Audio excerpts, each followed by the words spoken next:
With Julian on the Brown Note and Israel v Palestine, why I think Netanyahu, the Israeli Prime Minister, is pushing for World War III. Oh my God, there are so many opportunities to it. So now we've got the UK and the US bombing Yemen. So Yemen, Houthi rebels, which the West regards as being Iran, have been attacking mostly, I think, Israeli connected vessels traveling in that narrow Gulf area in support of Palestinians being massacred in the Gaza Strip.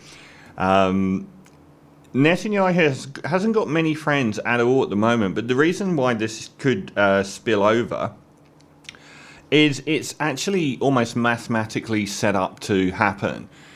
So Israel keeps attacking any interests aligned with Iran. Iran is aligned with Russia.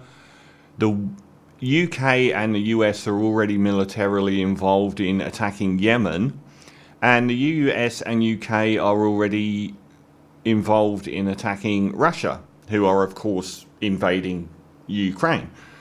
So there are so many options here for actually spreading this conflagration because everyone's on the opposite side.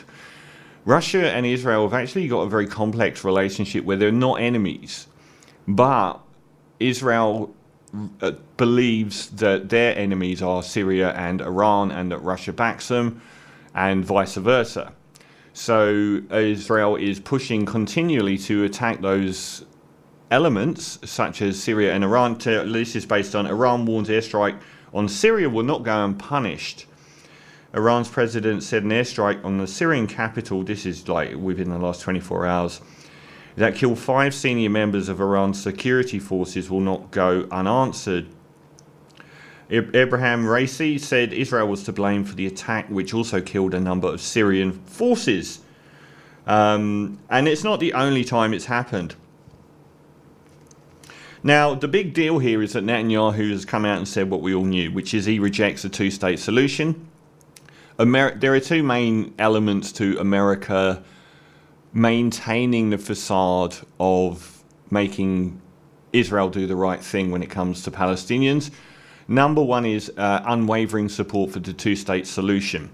Number two is opposition to internationally illegal settlements.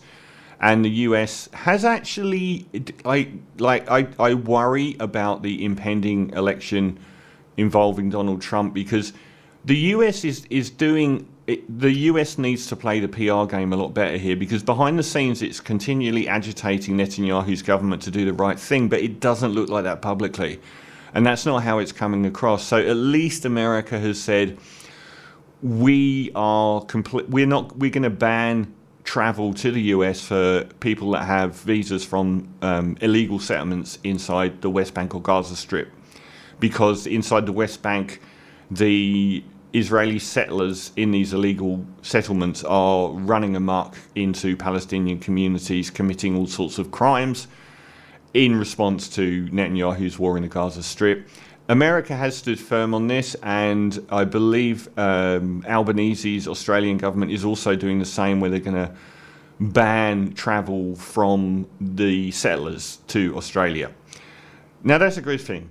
But the other is the two-state solution, and America has indeed stood firm on the two-state solution, saying they completely oppose what Netanyahu has basically come out and said, you know, the quiet part loud, which is, we actually want to wipe out the Palestinian state, which we all know was their goal. The problem is that Donald Trump agrees with them.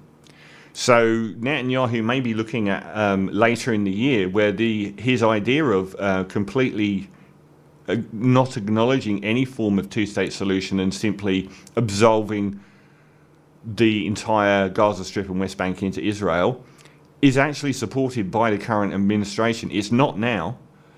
So that's going to be interesting to how it plays out. But the other really dangerous thing here is Netanyahu's support in Israel is terrible. In July 2023, 300,000 Israelis protested against Netanyahu. He's not liked in Israel. He is completely beholden to the hardest right elements in his government because he doesn't have any support in Israel. 15% of Israelis want Netanyahu to stay on as president after the war. He has no reason politically. He is a political animal that has survived unending corruption charges and appalling human rights abuses.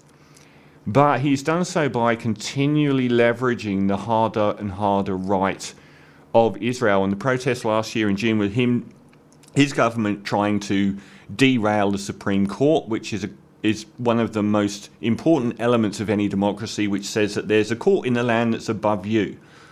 And Trump's doing much the same in America by stacking the Supreme Court in America, and then he's currently lobbying to say that a president should be immune from prosecution.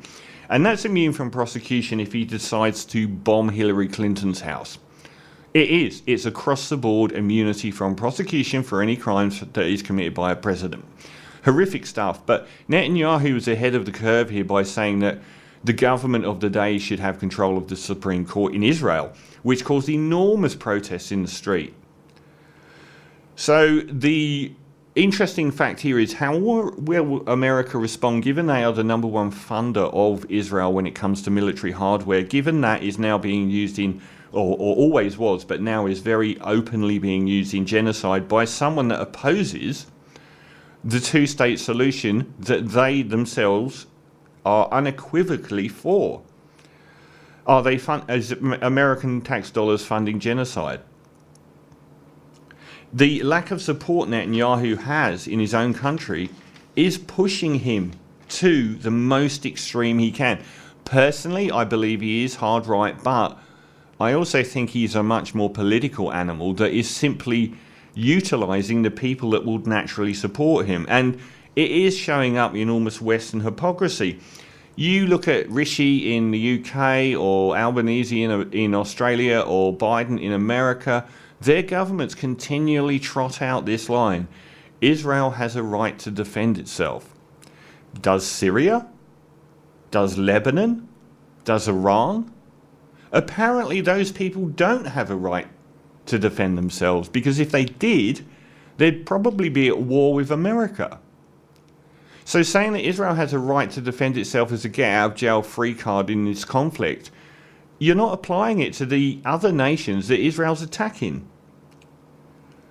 Anyway, I'm trying to keep these pieces short as I've got quite a few to go through, but it does suit Netanyahu for a wider conflict. And with American forces, like American forces and British forces, two of the most powerful militaries on earth, haven't physically been involved in the conflict in Ukraine, despite their de facto arming of the country and support of the conflict through, drones and planning and everything else.